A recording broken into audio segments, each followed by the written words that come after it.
This is Agriculture Today, and I'm Shelby Varner with the K-State Radio Network. K-State and Washburn law professor Roger McEowen begins today's show with information about recent cases around animal ag facilities and free speech. Continuing the show is Romulo Lollato, K-State wheat production specialist, as he previews the upcoming Wheat RX seminars in Dodge City and Wichita for wheat growers. The show wraps up today with K-State's Brad White, Bob Larson, Phillip Lancaster, and Brian Lubbers on another part of the Beef Cattle Institute's Cattle Chat podcast.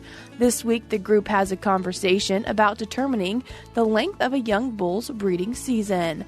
That and more is coming up ahead.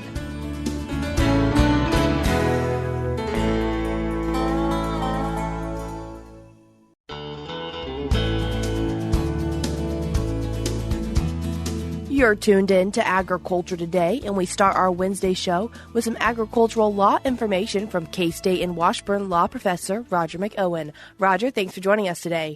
Good to be with you, Shelby. Roger, today giving an update on animal ag facilities and free speech. And first, as we begin talking about this, can you give us some background, because it's been going on for quite a while? Oh, this is a very big issue. In fact, Kansas is the first state in the nation to enact what's known as an ag-gag statute. I don't like using that terminology, but that's how it's commonly referred to, and that's how people will know what we're talking about. But it's really heated up in recent years, and this is just simply in response to attempts to shut down animal confinement operations by activist groups. We've had legislatures in a number of states that have enacted laws designed to protect animal confinement operations by limiting access to those facilities. And part of that within the background was involving people getting hired on to go do it, but really not being there to work. Right, and that's what a common approach to these various state statutes is for the law to criminalize the use of deception to get access to a confined livestock facility or a meatpacking plant, with the intent then to cause physical harm or economic harm or some other type of injury to that business. And in this article, you write a lot about Iowa, and so where is Iowa at now in 2024? Well, we've had a major development in Iowa in January. I think it was January 8th. The 8th Circuit found that the Iowa statute, reversing the trial court, the modified Iowa statute, because I focus a lot on Iowa because this is where the developments have really been. And Iowa is number one in hog production in the United States. They've got a third of the nation's hog production in that state alone. And so you have a lot of confinement hog facilities throughout the state. And so Iowa has had pretty aggressive legislation designed to protect those facilities that have largely been ruled unconstitutional. And we had a court a few years ago that said, well, part of the Iowa law is constitutional, but the rest of it's unconstitutional. Legislature came back in and rewrote the law, and then we had a trial court judge, federal district court in Iowa, that said that, no, the Iowa law is still unconstitutional. Well, that's what got reversed by the 8th Circuit in early January of this year. Unconstitutional for a lot of different states that are working on doing this. Yeah, this has been an issue in North Carolina. Of course, hog production in North Carolina is huge. Also out in Utah, there's been a case that's gone to the 9th Circuit involving the Idaho statute on this. And largely the results were negative for agriculture. Most of the courts were saying, well, we have free speech violations when you are restricting access and restricting things that people can do once they're at those facilities. They're finding, by and large, free speech violations of those various state statutes. So what was a lot of the wording that they had to get right so it would be deemed constitutional? Well, the Iowa statute, if we go back to that one, there was kind of a dual approach that the Iowa legislature took. They were trying to criminalize the use of lies to either gain access or employment at an ag production facility where the use is coupled with the intent to do harm. So I'm using that lie with the intent to get access to do harm. And so the trial court judge said in that instance that's still an unconstitutional violation of free speech. But the 8th Circuit has now reversed that, saying no, that it's not. And this is the key, I think, to the whole opinion, that the appellate court here concluded that while false or deceptive speech is not per se unprotected, it's still protected to a degree under the Constitution. But the court said that the state of Iowa had the constitutional right to bar intentionally false speech that is then used to cause illegal harm to someone else or their business. It's the reason why you were using the speech, not the speech itself. And that's the point that I had been arguing that in my writings for a number of years, that it's not the speech itself, it's the reason you're using the speech. You're using that speech to lie. You're lying on a job application with the intent that you're going to get in that facility and then you're going to do things that are going to harm that business. And so the Iowa law, the appellate court concluded, focused on the intent to inflict a legally recognizable harm, a harm that the law would recognize, rather than on the content of what was being said. The court said, well, we don't care what's being said. We care why you're saying what you're saying. And if you are saying what you're saying to cause a harm that the law will recognize, then the state of Iowa has the constitutional right to prohibit that. And I think that's the correct analysis at the end of the day. And Kansas legislation is also dealing with this as well. Well, Kansas lost a court case on this a couple of years ago. Of course, Kansas law makes it a crime, or at least it did at the time, to take pictures or record videos at a covered facility without the effective consent of the owner and with the intent to damage the enterprise. Now, that sounds very similar to what was just upheld in Iowa. And the state indeed was claiming that what was being barred was the conduct rather than the speech, and so therefore the First Amendment didn't apply. But the court in the Kansas case tied conduct together with speech to find a constitutional violation. In other words, it was necessary to lie to get access to a covered facility and consent to film activities. And so the court in the Kansas case said that the law was regulating speech.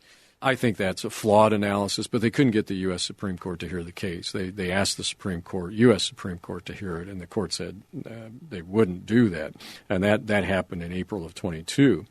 Now, with the result of what's happened in the Eighth Circuit, the Kansas legislature has circled back and has introduced new legislation more closely tied and worded in accordance with what Iowa was doing, because now they've got cover provided by the Eighth Circuit Court of Appeals. There was a bill that was introduced into the Senate. There's a companion bill that is being introduced into the Kansas House just this week as we record this. And among other things, the legislation would criminalize the making of false statements on an employment application to gain access to an animal facility. So we shall see what happens during this session of the legislature on this topic that's pretty important to a lot of agriculture in Kansas. And as this is in different circuits, is there a chance it's going to end up at the Supreme Court? Well, that's indeed possible. We've had the 10th Circuit rule one way. We've had the 9th Circuit rule basically consistent with the 10th Circuit on comparable state legislation. And now we've had the 8th Circuit rule the other way. Now, each of these state provisions are a bit different. But if we can find enough commonalities for somebody to run it up the flag to the U.S. Supreme Court and get the U.S. Supreme Court to hear it, then it's possible.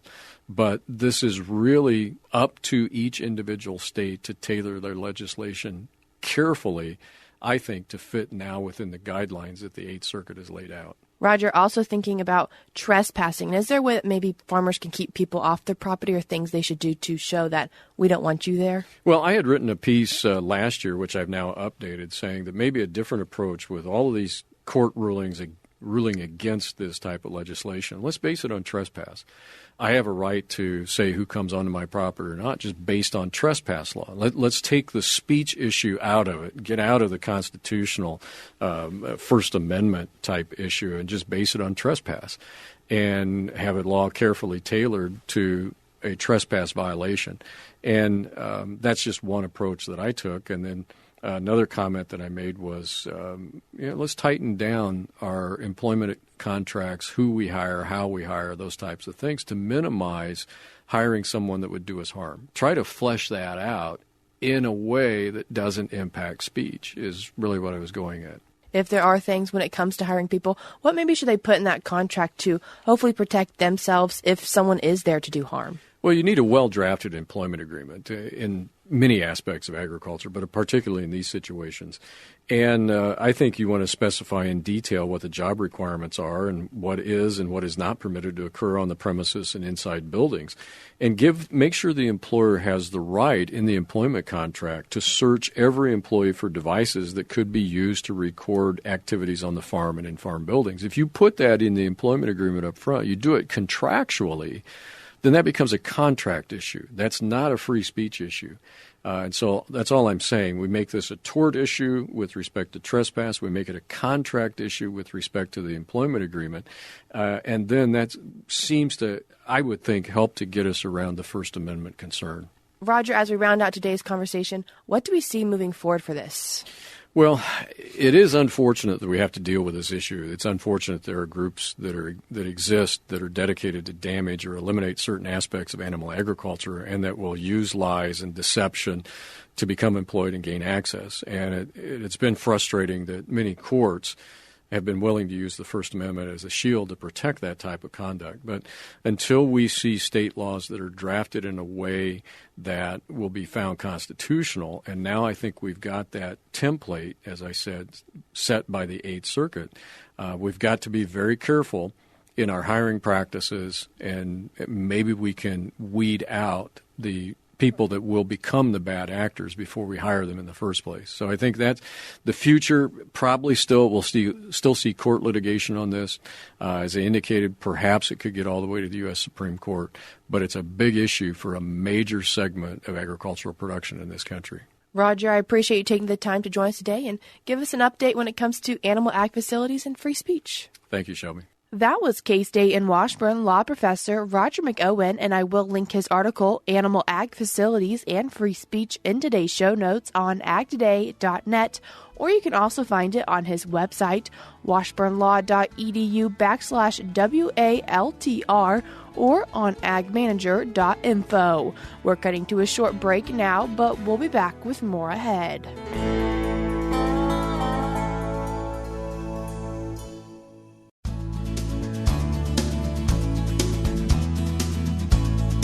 You're tuned in to Agriculture Today, and we continue our show discussing Wheat RX. And to talk about it, we're joined by K-State Wheat Production Specialist Romulo Lollato. Romulo, thanks for joining us today. Thank you, Shelby. It's great to be here as usual. Romulo, Wheat RX has been around for a few years, but for some of those who maybe don't know what is Wheat RX? Yeah, absolutely. So Wheat RX, Shelby, is something that we started back in 2022, roughly. So we're in the third year of that program. And Wheat RX is really a collaboration between the Kansas State University, especially our research and extension side, with the Kansas Wheat Commission. So together there, we identified the need to put out information for wheat growers in terms of how to manage their crop.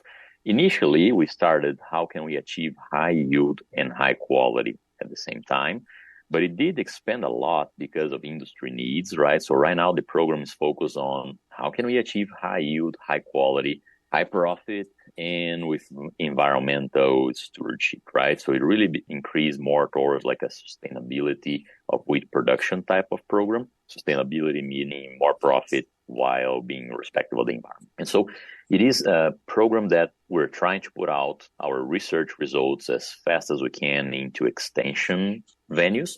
And those extension venues, they can be your traditional extension publications, but then we're bringing now a research paper from 20 pages down to 2, just like a front and back type of very quick and dirty details about what we learned in that project. So it's a fast publication of extension resources. Each one of those extension publications, we are right now working to bring them also in a quick video format, right? So growers are out there, can they just quickly watch a 2-minute video and have the background of what we're putting out. But not only those extension venues, also extension programs, right? Educational programs where we bring growers together, and not only growers, but also other people within the wheat value chain, but we bring them together and we go over the most recent research through K-State Research and Extension on how to sustainably produce high yield, high quality, high profit wheat.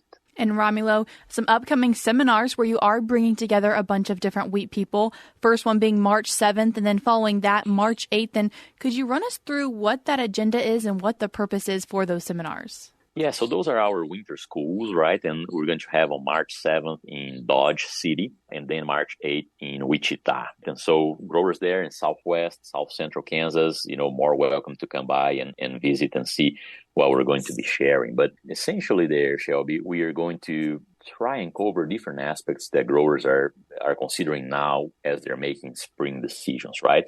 These are a little bit different than your typical wheat school because here we really are inviting growers to be there from about 9 a.m. to about 3 p.m., where we're going to start covering, a little bit of the program, what Wheat RX is, more than 10 minutes or so, just a brief overview of that. And the Kansas Wheat Commission is the ones who are going to be leading that. And from them, we get into a little bit more technical discussion. So first, we have our colleagues from agricultural economics in Dodge City, Greg Ibendahal. He's going to talk about economics of wheat production, as well as outlook for that economic aspect of wheat production in Western Kansas. And that same talk is going to be actually done by Dan O'Brien in Wichita. So they're flipping, right? The Manhattan specialist going to Dodge City and the Kobe specialist coming to Wichita, but that's how the schedules work. And that's good to shake things up a little bit and get some different speakers in front of our growers out there. But again, first, we're going to start off with economics, right? Because we need to be able to make money in the crops that we are growing. And they're going to do a really good job covering those different aspects of what's the crop budget right now, input prices, outlook for wheat market. Probably they're also going to touch a little bit in terms of what's going on with Russia and Ukraine and how that can impact our markets. And so a lot of good information there to help our growers make more profit out of the crop. Now, whenever we think of the value of wheat, it goes well beyond the grain, well beyond that economic value that we can put in the grain, right? And that's what I'll talk about following up our colleagues from AgEcon. So my talk in both of these seminars is beyond grain. What are the benefits of wheat to your cropping system? And, just a few quick things that come to mind really are wheat residue, for example. Many times, especially as we go to Western Kansas, that wheat residue may be as valuable as the wheat that you're harvesting because that residue is going to help with your next crop weed control, right? Just that heavy layer of residue left by the wheat crop, shading those weeds, and also perhaps with some cooling of the soil temperatures as well, delaying weed emergence. So just like the advantages on that residue for weed control in the next crop, also for moisture retention, right? I've heard this from many growers that wheat residue, especially in Western Kansas, it can make or break your corn crop later on, right? So water conservation, soil water conservation by the wheat crop.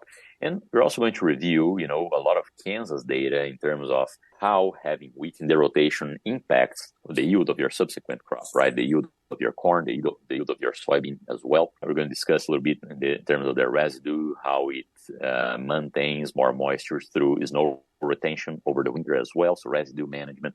So again, all of the benefits that we can think of wheat to your cropping system that go beyond breaking disease cycles of the other crops, serving as a nursery for beneficial insects for your subsequent summer crop as well. So there's a number of things that we can talk about in terms of benefits that we can bring to the system. So I'm excited about that talk. I mean, it is honestly the first time that I'm giving this talk, so it's something new that I'm coming up with from scratch. But I do have a lead here because I just had a PhD student, Luana Simão, who I asked her to give us a summary of those, and she gave me a 50-page document about all the benefits that she could think of and that she could review existing studies and come up with good data to support of the benefits of wheat in the cropping system. So really, we're going to cover a lot of that. So I'm very excited with that. And then we're going to have a few talks here that growers are actually thinking about for this growing season. Fertility management. So Dr. Dorivar Ruiz-Diaz is going to be out there in both of those programs, talking about things that growers need to be thinking about now for yield and perhaps for protein as well, and economics of fertility management. Kelsey Anderson Onofre, she's our plant pathologist. She will talk about important weed diseases and how to manage those diseases in season as well. And then finally, we also have a postdoc, Carlos Pires. He's going to be talking about soil health and cover crops in wheat-based systems.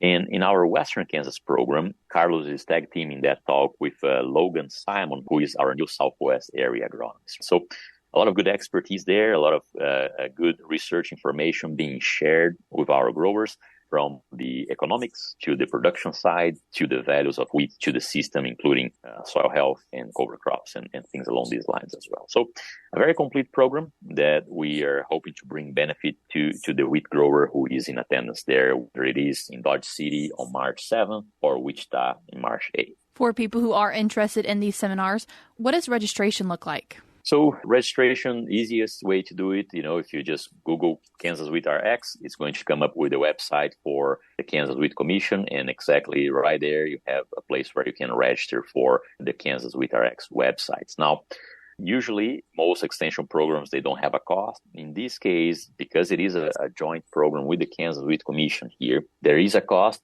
It is $110. But if you are a member of the Kansas Association of Wheat Growers, that cost is waived. Just put your membership number there. That cost is waived. If you're not a member, then that registration counts towards your membership. So you register for the meeting. You're going to get a lot of good content there. Also, a couple of really good meals, right? You're going to have a live breakfast waiting out there, but you're also going to have pretty nice complete lunch in both of the locations. So growers get to not only access all of that content as well as both meals, but they do get a membership for the Kansas Association of Wheat Growers and all the benefits that come with that, including monthly newsletters that they will be getting, as well as an access to a yearly book that is put by Leighton Emke on wheat variety selection for Great Plains here in the U.S. And so a lot of benefits from being a COG member. And again, as you register for the meeting, that automatically makes you a member because those $110 go automatically towards your membership in the Kansas Association of Wheat Growers. And Romulo,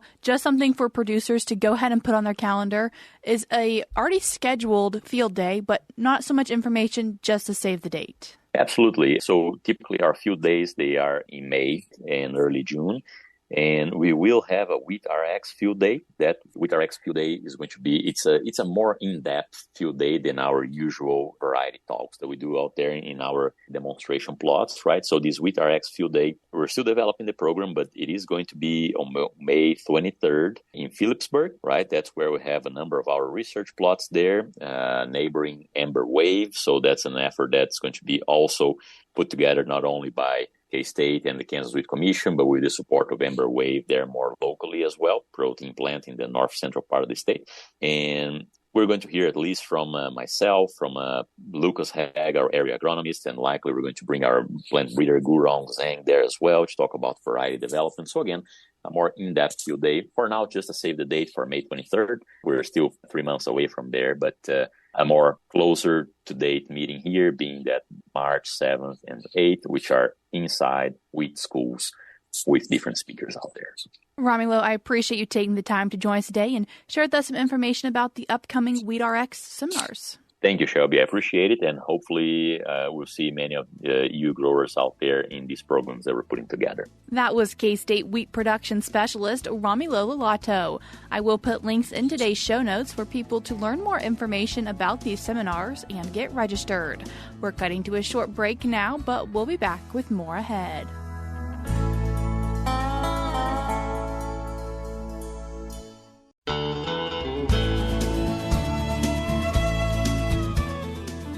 You're tuned in to Agriculture Today.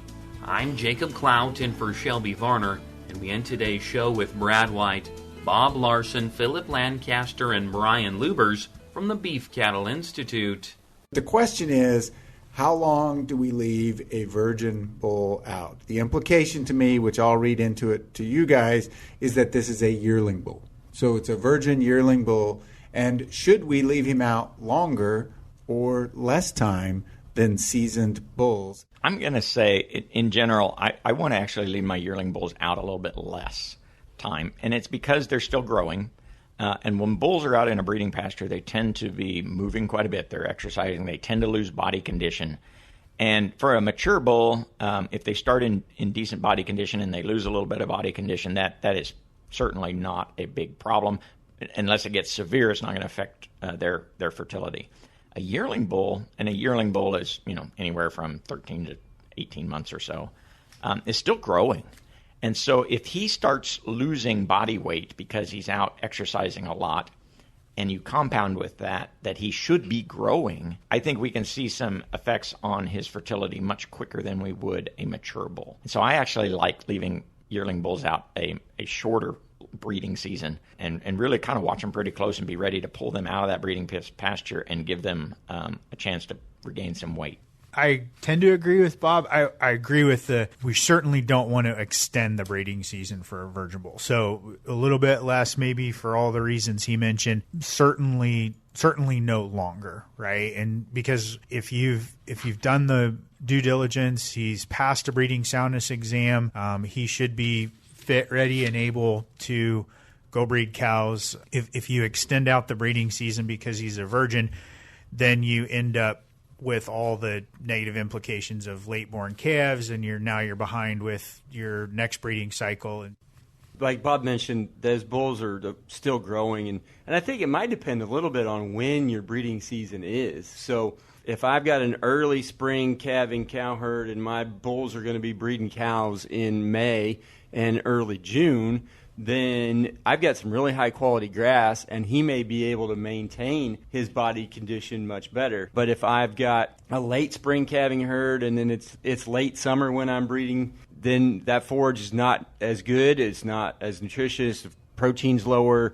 He's going to have a more difficult time maintaining his body condition and continuing to grow.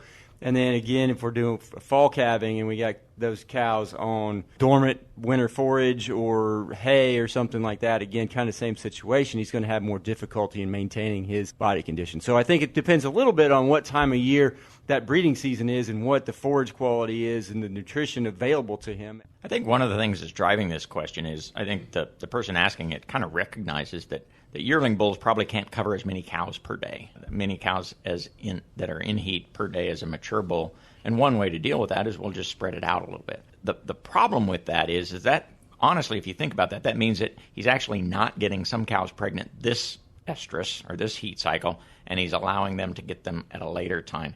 And I'm not sure that's a trade that I'm really willing to make. And so it gets, actually, bull to cow ratio and length of breeding season are they're not necessarily really easy answers. I have preferences, which is, particularly with young bulls, not very many cows. That kind of the old rule of thumb is the number of cows per month of age. So if he's 17, 18 months of age, put him with 17, 18 cows, which is quite a bit fewer than what we would ask a mature bull to do.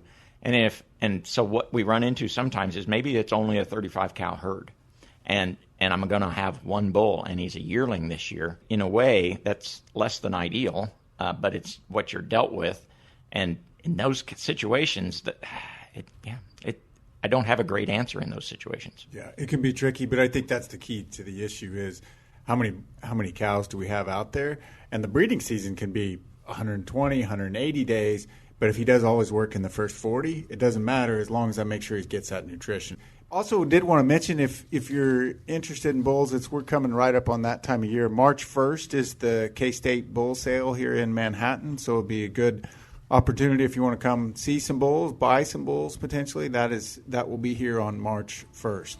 That's all we have for you today on Agriculture Today, but we'll be back with more for you tomorrow.